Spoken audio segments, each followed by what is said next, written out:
This is my Josephine Baker interview by Aaliyah Bobbitt for Mr. Marino Period 3 art class.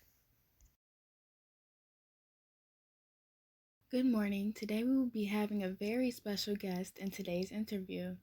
You may previously know her for being a versatile woman who just so happens to be a civil rights activist, a spy in World War II, and to top that off, a world-renowned performer and entertainer. Yes, I am speaking of the great and beautiful Freda Josephine McDonald, or as we know her now, Josephine Baker. This extraordinary woman was born in 1906. She had been performing ever since she was a little girl, coming up on the stage during her parents' performances, all the way up until 1975, the year when she took her last time to entertain on the stage, at the age of 68.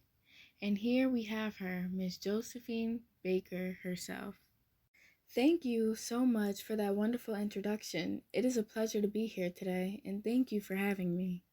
Anytime. Now let's get right into the questions. When and where were you born, and what is a brief description of your early life? I was born on June 3rd, 1906, in the great city of St. Louis, Missouri. My birth name was Freda Josephine McDonald, all the way up until the age of 15 when I changed my last name to my husband's and I dropped my first name. My parents were Carrie McDonald and Eddie Carson, who both at a certain point in time were also entertainers just like me. What would you say were your efforts in the war? During the war, I worked with the French resistance and I drove an ambulance. It was exciting. The French government gave me the Croix de Guerre, the Legion of Honor. I told them why give it to me? I didn't do much. Others deserve it more. What moment did you realize that you have became famous? I became famous first in France in the 20s.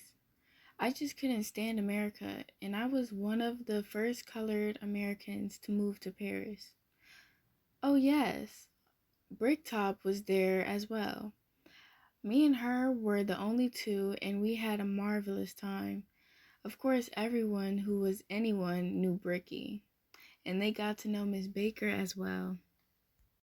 What is your view on the world you live in the past and the present?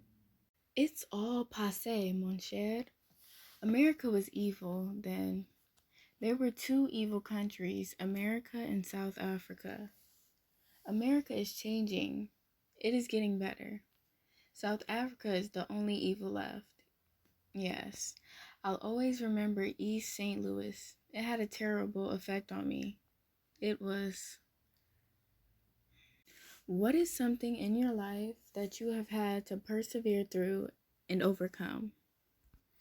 I've had to confront segregation and discrimination that I hadn't experienced since I was a little girl in St. Louis. In order to do this, I refused to perform to segregated audiences, which in return caused club owners to integrate for my shows. My actions and efforts against segregation and discrimination was recognized by the NAACP, which ended up with me speaking at the March on Washington for Jobs and Freedom. I continued to fight racial injustices for a while ever since. This all resulted in me having more opportunities in the performing and entertainment industry.